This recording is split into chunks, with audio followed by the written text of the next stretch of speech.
threatens death for reporters. Russia kills the internet. The FCC targets press freedom.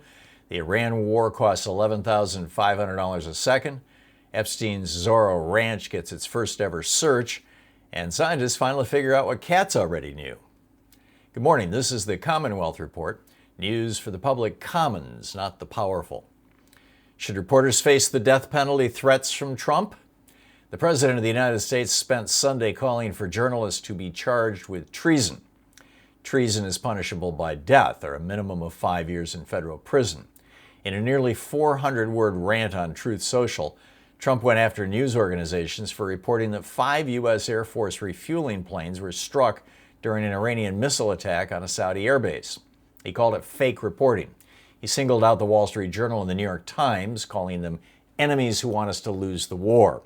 Trump also claimed Iran spread an AI-generated image of the USS Abraham Lincoln burning in the ocean. AFP, the international fact-checking agency, confirmed last week that the image was made with artificial intelligence. It was fake. But instead of being furious at Iran for creating the disinformation, Trump aimed his fire at American journalists who covered it. He also praised FCC Chair Brendan Carr for threatening to strip broadcast licenses from networks he doesn't like. We have a president who launched a war without a declaration of Congress and is now calling reporters traitors who deserve to die.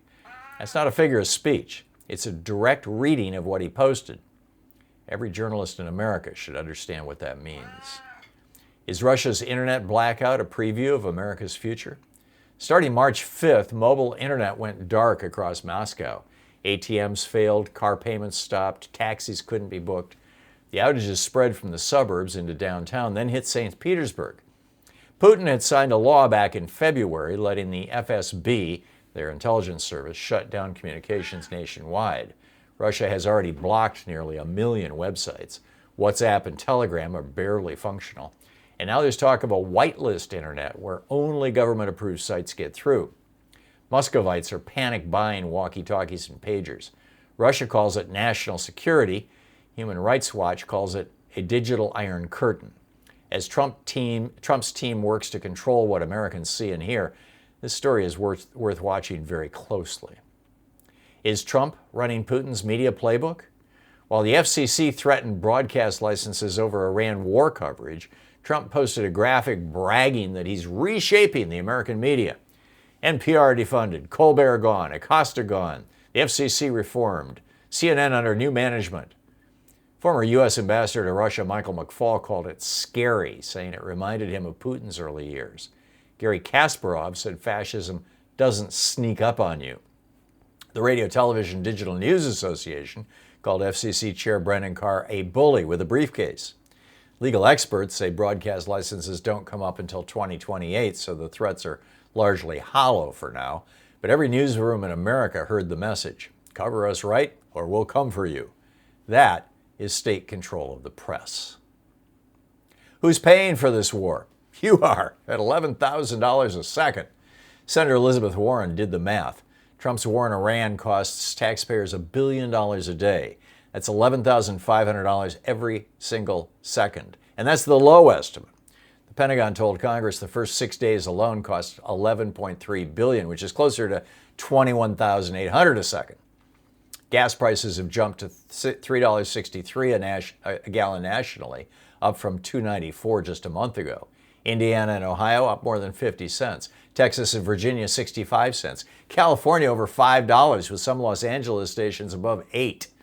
Meanwhile, 15 million Americans have lost their health care. Trump says we can't afford lower drug prices, but he'll spend $11,500 a second bombing Iran. These are choices, his choices. 6 years later, Epstein's ranch finally gets searched. For 6 years, the FBI sat on a tip that 2 girls may be buried at Epstein's Zorro Ranch in New Mexico, a 7,600-acre compound with a private airstrip where multiple victims say they were trafficked and raped. The feds never searched it. After January's release of 3 million sealed Epstein files, New Mexico's Attorney General reopened the investigation. On March 10th, state police conducted the first ever search of that property. And it gets stranger. The ranch was sold in 2023 to former Texas Republican State Senator Don Huffines, who started digging with backhoes, no permits filed. He says it's for a Christian retreat. New Mexico has established a truth commission with subpoena power. 6 years later, survivors deserved far better. Cats have always known. Scientists are just catching up. Scientists believe they finally cracked why cats always land on their feet. Their upper thoracic vertebrae can rotate a full 360 degrees, letting them spin around toward the ground, midair. They also have a right side bias when dropped. The cats, as always, remain entirely unimpressed by the research. And that's the way it is today, Monday, March 16th, 2026. I'm Thom Hartmann.